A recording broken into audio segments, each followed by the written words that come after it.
Morning, everybody. Good morning. Happy first 100 days. What President Trump is referring to is the ability for tariff revenue to give income tax relief.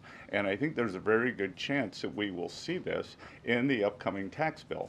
The president campaigned on no tax on tips, no tax on Social Security, no tax on overtime, and the restoring interest deductibility for autos, for American-made autos. So tariff income could be used for tax relief on all those immediately.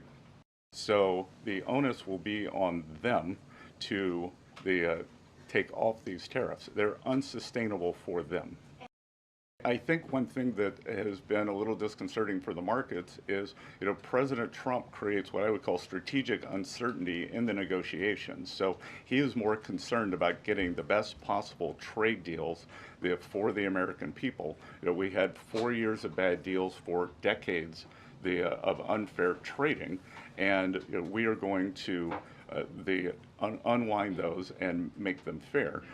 I wouldn't think that we would have supply chain shocks, and I think retailers have managed their inventory in front of this. I speak to dozens of companies, sometimes daily, but definitely weekly, and they know that President Trump is committed to fair trade and have planned accordingly. Some of the European countries have put on an unfair digital service tax on our big internet provider. France and Italy, other countries, Germany and Poland, don't have that. So we want to see that unfair tax of one of America's great industries removed. So it's going to be a give and take. So they have some internal matters to decide before they can engage in an external negotiation. The tax bill is moving forward. It is going to give permanence to the 2017 Tax Cuts and Jobs Act, which will, back to the question on certainty, it will give American business certainty, it will give American people certainty, and then President Trump is also adding the things for working Americans that is talked about earlier: no tax on tips, no tax on overtime, no tax on Social Security, making auto payments deductible. So that will substantially address the affordability crisis.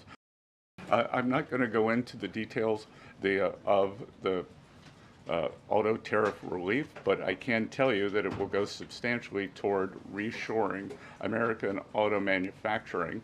And again, the goal here is to bring back the high quality industrial jobs to the U.S. President Trump is interested in the jobs of the future, not the jobs of the past. We don't need to necessarily have a booming textile industry like where I grew up again, but we do want to have precision manufacturing and bring that back. The other thing that we are looking to add is full expensing for factories. So bring your factory back.